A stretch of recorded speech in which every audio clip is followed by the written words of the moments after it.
hapon po sa inyong lahat. Ako po ang inyong tagahatid ng balita mula sa aklat ng Mark. Ako po ay si Miss Langga. Bago po tayo mag-umpisa ay samahan niyo po ako manalangin.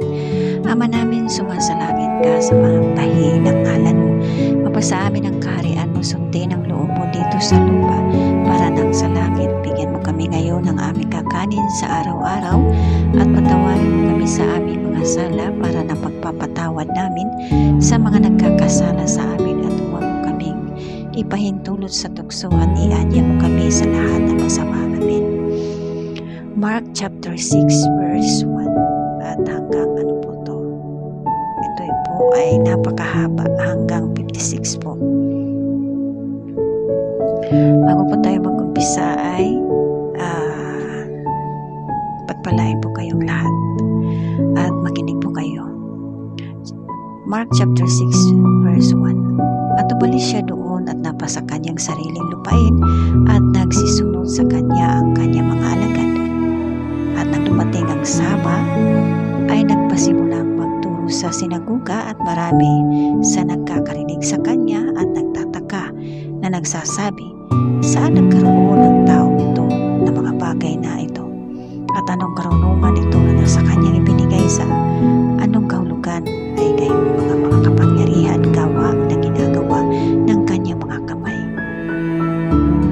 Hindi baga ito ang luwagi ang anak ni Maria at kapatid ni Santiago at ni Jose at ni Judas at ni Simon?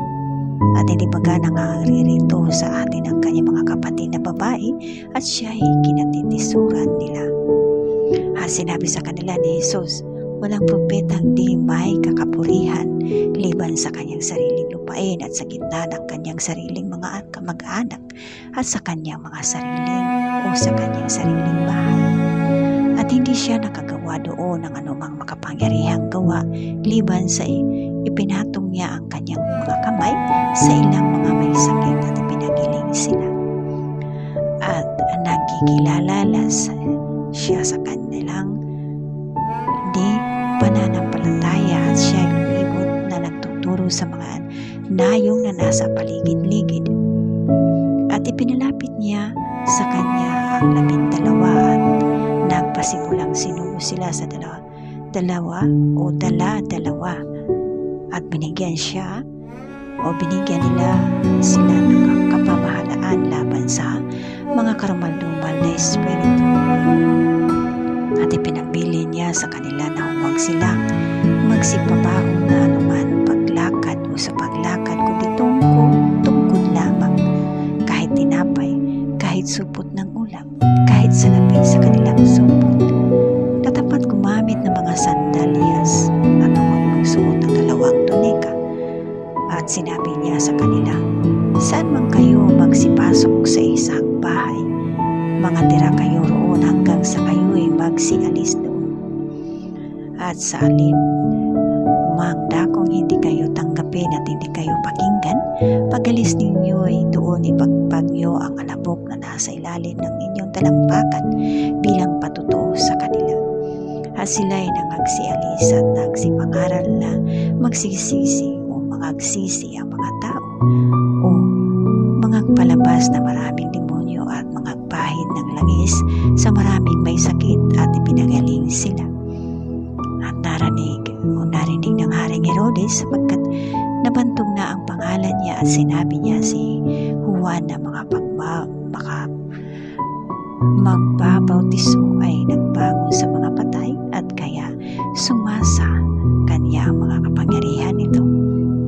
At sinabi ng mga iba, siya ay si Elias, at sinasabi ng iba, siya ay si propeta na gaya ng ibang mga propeta.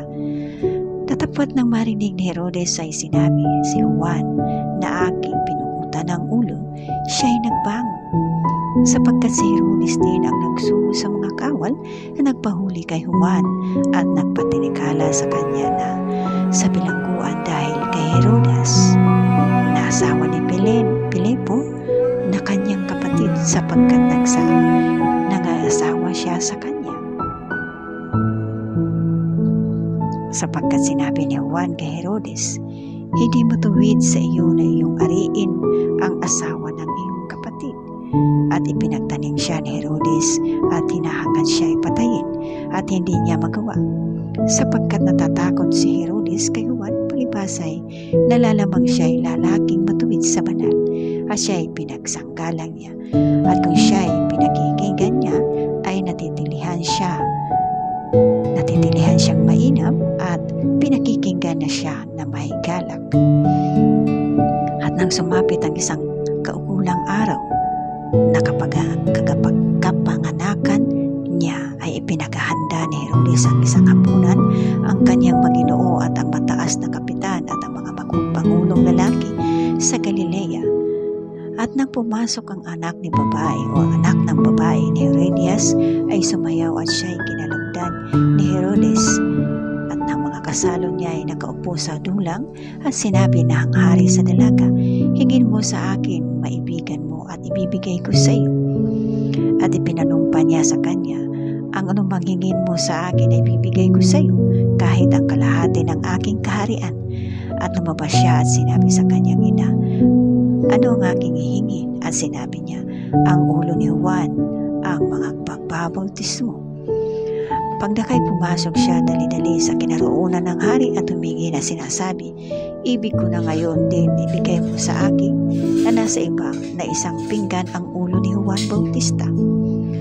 At namanglaos na lumba ang hari na tapat dahil sa kanyang sumpa at sa nakakaupo sa dulang ay hindi niya itinanggi. At pagdakay nagsugo ang hari sa isang kawal na kanyang bantay at ipinag-utos na dalhin ang kanyang